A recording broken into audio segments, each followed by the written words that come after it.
Kali ini saya akan berbicara tentang hasil debat pertama Capres yang digelar oleh KPU kemarin. Nah, judul yang saya tulis adalah siapa pemenang debat Capres pertama kali yang digelar oleh KPU. Dan setelah saya menganalisa, saya melihat, saya juga menonton dari awal sampai akhir. Setelah saya menganalisa semua satu persatu calonnya, saya mengambil kesimpulan bahwa pemenang debat pertama Capres yang digelar oleh KPU adalah pasangan atau Capres nomor 3, yaitu Ganjar Pranowo. Ada beberapa alasan nanti saya akan jelaskan, tapi saya akan memulai dari kenapa bukan Anies ataupun Prabowo. Kenapa bukan Anies yang pertama adalah karena Anies ini terlalu retorik. Ya. Semua jawaban, semua orasi dan segala macam itu Anies terlalu retorika, artinya terlalu berlebihan tanpa sesuatu yang real, sesuatu yang dinyatakan yang memang pernah dia lakukan dan konkret seperti itu ya. Nah, ini adalah style Anies. Ya, kita sudah sering melihat Anies kalau berbicara itu seolah-olah apa yang akan dia lakukan itu sudah yang terbaik begitu. Kenapa saya katakan demikian? Karena memang itu terbukti di Jakarta. Nah, satu contoh saya ketika Pak Ganjar bertanya kepada Anies, apakah jika engkau terpilih jadi presiden, apakah engkau akan melanjutkan IKN atau tidak? Ya, dia memutar-mutar, tapi ujungnya poinnya adalah dia tidak melanjutkan IKN, tapi dengan alasan ini.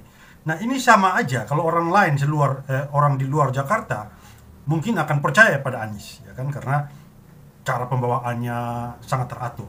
Tapi bagi saya orang Jakarta yang sudah kenyang dengan omongannya Anies ini, langsung saya bisa temukan contoh di mana dia menjanjikan tapi tidak melaksanakannya. Ya. Jadi problem Anies ini lagi-lagi problem integritas. Ya kan? Contoh bahwa dulu dia pernah berjanji juga, ya, waktu di Pilkada DKI 2017. Ya, dia katakan bahwa dia akan hentikan reklamasi. Jelas itu di debat semua, pokoknya ditanya dengan tegas dia mengatakan tidak akan melanjutkan reklamasi karena persoalan AMDAL, persoalan lingkungan dan segala macam, sama seperti IKN, ya kan, karena persoalan lingkungan belum dibicarakan dulu baru dilaksanakan. Tapi yang dia lupa adalah bahwa semua program-program itu sudah ada undang-undangnya, ya. Jadi siapapun pemimpinnya tetap harus melaksanakannya. Sama ketika di reklamasi pun, ganti gubernur pun tetap harus melaksanakan. Begitupun IKN ini, walaupun ganti presiden nantinya, siapapun presidennya tetap harus dilaksanakan. Tapi ini dibikin oleh Anies dengan bumbu-bumbu, ya, pihak yang kontra atau antitesanya Pak Jokowi atau pihak yang berlawanan dengan Pak Jokowi, sehingga apapun program yang dilaksanakan oleh rejim sekarang ini selalu berhadapan atau bertentangan dengan Anies.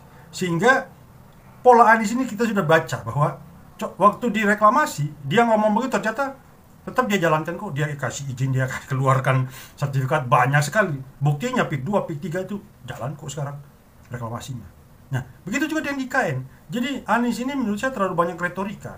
Jadi pintar ngomong, saya akui kalau soal ngomong, soal debat, soal pidato nomor 1 dia.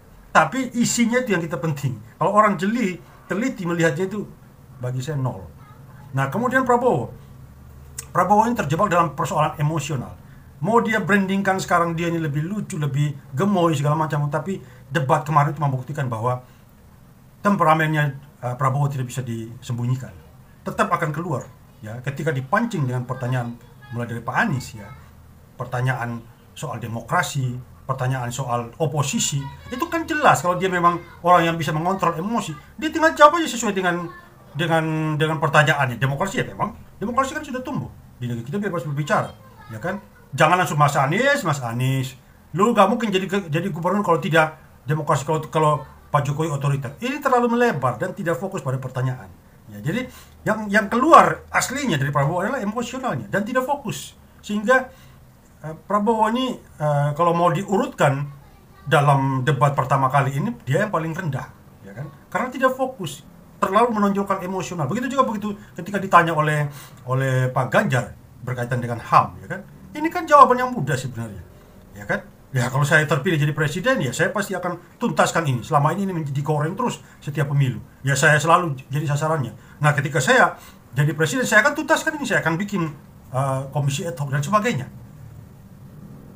Nah, harusnya jawab aja seperti itu dengan kalem kalau memang dia mau branding dirinya sebagai pemimpin yang santai, yang asik gitu loh, ya mengusung pemilu yang riang gembira. Ini kontra dengan branding yang dia mau bangun seperti itu. Jadi yang natural aja lah kalau menurut saya. Nah, sementara Ganjar dari awal sampai akhir terlihat sangat tenang, seperti orang yang sudah memang menguasai panggung debat seperti ini. Ya, memang tidak bisa kita pungkiri, memang baik Ganjar selalu tampil dalam debat-debat seperti ini, walaupun itu di level provinsi sebagai gubernur. Tapi ini menunjukkan bahwa kedewasaan Ganjar dan ketenangannya itu terbukti pada debat pertama kemarin ini, ya kan? Dia menjawab setiap pertanyaan sesuai dengan konteks, sesuai dengan pertanyaannya, ya tujuan dari pertanyaan itu, dan semua itu berisi. Artinya berisi itu karena apa? Karena dia menunjukkan bahwa problem pertanyaan yang disampaikan oleh dua kandidat yang lain itu seperti makanan empuk bagi dia, karena itu semua sudah dia lakukan, sudah pernah dia lakukan. Ya, soal bagaimana menghadirkan investasi di dalam, kemudian mengembangkan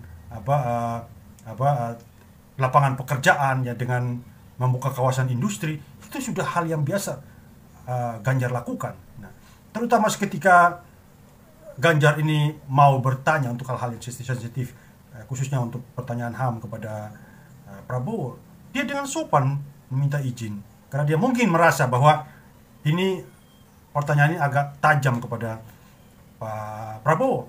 Tapi ini justru pertanyaan umpan. Kalau Prabowo menjawab dengan kalem, dengan tenang, ya dia akan melakukan hal yang sama juga. Tapi ketika Prabowo terjebak dalam pertanyaan yang sepertinya tendensius, seperti Prabowo bilang, ternyata sebenarnya tidak tendensius. Ini standar aja pertanyaannya, ya kan? Tapi Prabowo terjebak di situ, kemakan sama pertanyaan umpannya Pak Ganjar, sehingga ketika dia dikasih kesempatan lagi untuk menanggapi, dia langsung masuk. Kalau saya yang jadi presiden, saya akan tuntaskan supaya tidak jadi polemik lagi setiap pemilu. Itu poinnya gitu loh. Jadi Ganjar ini cerdas sekali. Dia dengan tenang, dengan sopan, dia melakukan pertanyaan terlihat tajam, ya, tapi dengan sopan, dengan cara yang sopan gitu loh. Sehingga orang melihat, saya secara pribadi pun menilai bahwa Ganjarlah pemenang di debat kali ini. Dia tidak terlibat konfrontasi dengan Prabowo, dengan Anies, ya, seperti yang mereka berdua lakukan. Nah, dia mencoba masuk di tengah-tengah, dan juga yang penting fokus dan menjawab pertanyaan sesuai dengan konteks saja. Itu saja. Jadi tidak heran kalau kebanyakan media massa juga atau para penonton, pemirsa juga menempatkan Pak Ganjar adalah pemenang dari kontestasi atau dari debat pertama yang dilaksanakan KPU kemarin ini.